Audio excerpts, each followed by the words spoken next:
يريدان أن يخرجاكم من أرضكم بسحرهما ويذهبا بطريقتكم المثلى فأجمعوا كيدكم ثم أتوا صفا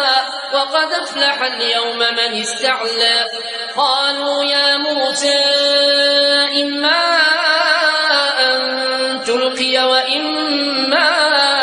أن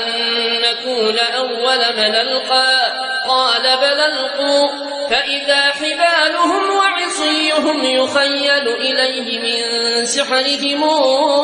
أنها تسعى فأوجس في نفسه خيفة موسى قلنا لا تخف إنك أنت الأعلى وألق ما في يمينك تلقف ما صنعوا إنما صنعوا كيد ساحر ولا يفلح الساحر حيث أتى. فألقي السحرة سجدا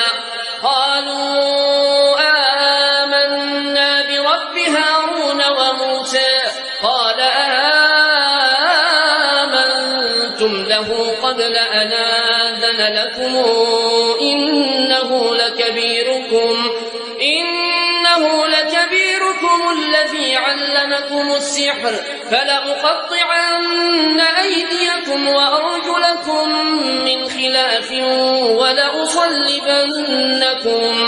ولأصلبنكم في جذوع النخل ولتعلمن أينا أشد عذابا وأبقى. قالوا لن نؤثرك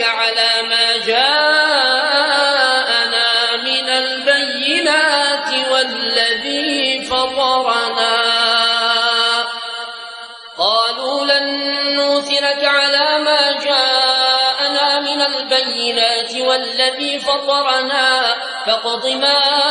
أنت قاض إنما تقضي هذه الحياة الدنيا إنا آمنا بربنا ليغفر لنا خطايانا وما أكرهتنا عليه من السحر والله خير وأبقى. إنه من يات ربه مجرما فإن له جهنم لا يموت فيها ولا يحيا ومن ياته مؤمنا قد عمل الصالحات فأولئك لهم الدرجات العلى جنات عدن تجري من تحتها الأنهار خالدين فيها وذلك جزاء من تزكى. ولقد أوحينا إلى موسى أن اسر بعبادي فاضرب لهم طريقا في البحر يبسا لا تخاف دركا ولا تخشى فأتبعهم فرعون بجنوده فغشيهم من اليم ما غشيهم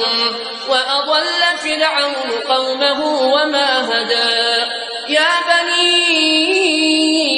إسرائيل قد أنجيناكم من عدوكم وواعدناكم جانب الطور الأيمن ونزلنا عليكم المن والسلوى كلوا من طيبات ما رزقناكم ولا تطغوا فيه فيحل عليكم غضبي ومن يحلل عليه غضبي فقد هوى وإني لغفار لمن تاب وآمن وعمل صالحا ثم اهتدى. وما أعجلك عن قومك يا موسى قال هم